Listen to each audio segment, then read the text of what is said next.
Hello, welcome to another video. First off, apologies really for the delay. We've been on holiday. We've had a week in New York. Me, my wife, Alex, and Alex's younger brother. So that's why there's been a bit of a delay. On the upside, I managed to get a couple of decent books from Strand Books in New York. For those who've been to New York, they're probably and then the books, they're probably well aware of Strand. Excellent bookshop.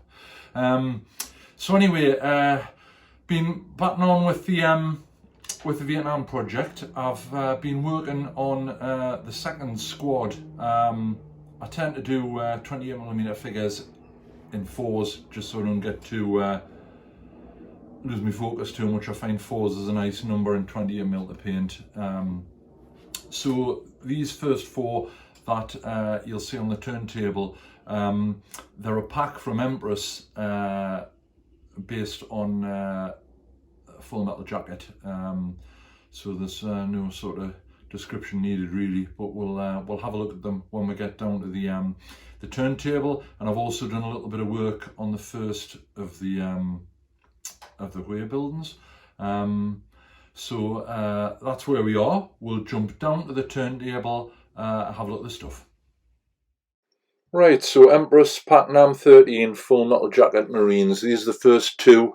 On the left there's 8-ball and on the right Animal Mother. Really nice figures. Paul Hicks has captured the characters really well. Not really much more to say other than that.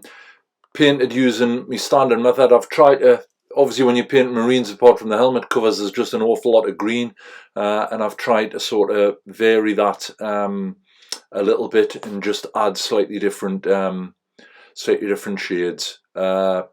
Really like the ammunition on the figures. Really well done.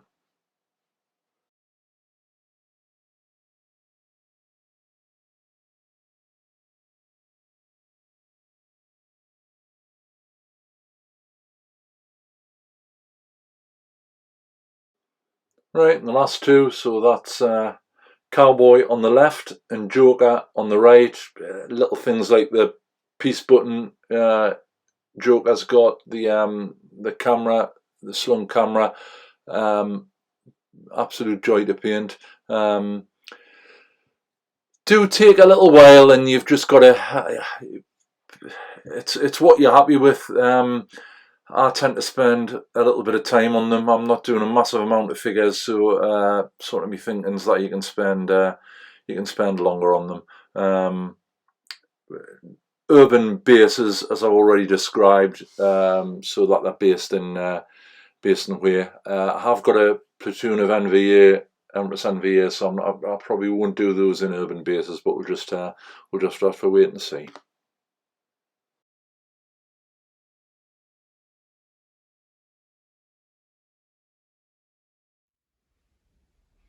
Right, so this is the other thing I've been working on.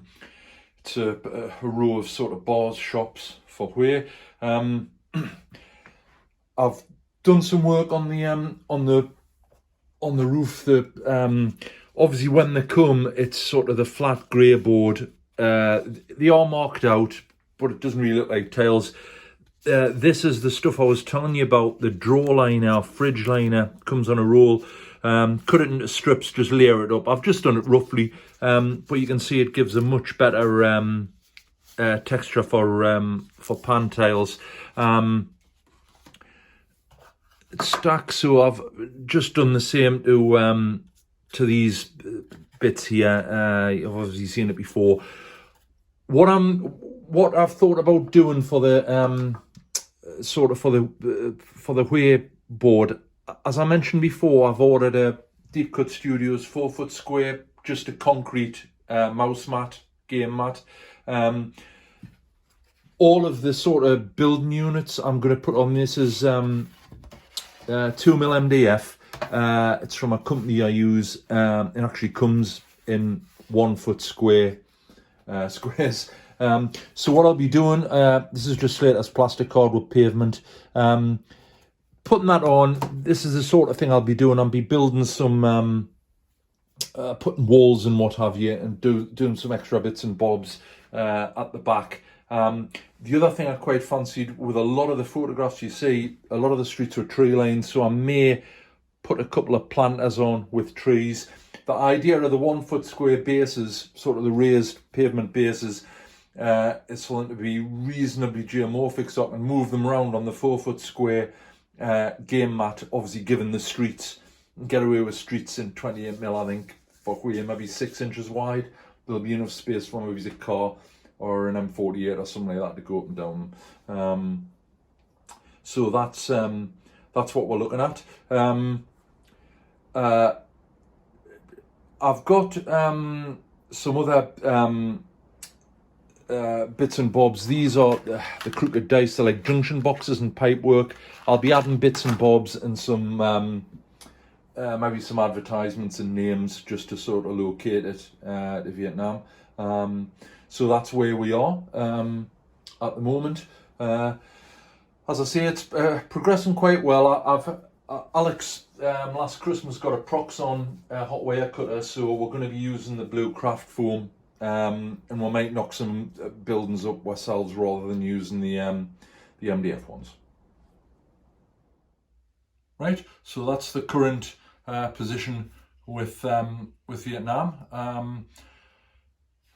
As I've already mentioned, we'll probably be doing a platoon, maybe an under-strength platoon. Alex has been working on some Viet Cong.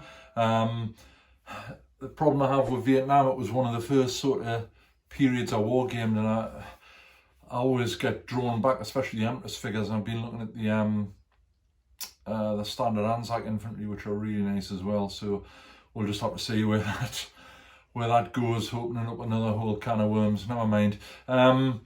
So up next, we'll be banging on with that. We will hopefully be at the show at Stockton coming up, Battleground, which is organised by Pendragon. That's at the end of November, 22nd, I think, it's ringing a bell. We'll be putting on a demonstration game. Will be Falklands. We're not sure yet whether it'll be 10mm or 28 using the skirmish stuff that I've been working on recently. That's what I'm sort of heading towards at the moment. So that's probably where we'll be going with that. So short and sweet, but there we are. Once again, thanks very much for watching. It's appreciated if anyone's got any comments or if they've got any questions. Just shout up. We'll do our best to answer them. Okay. Once again, thanks a lot. Speak to you soon.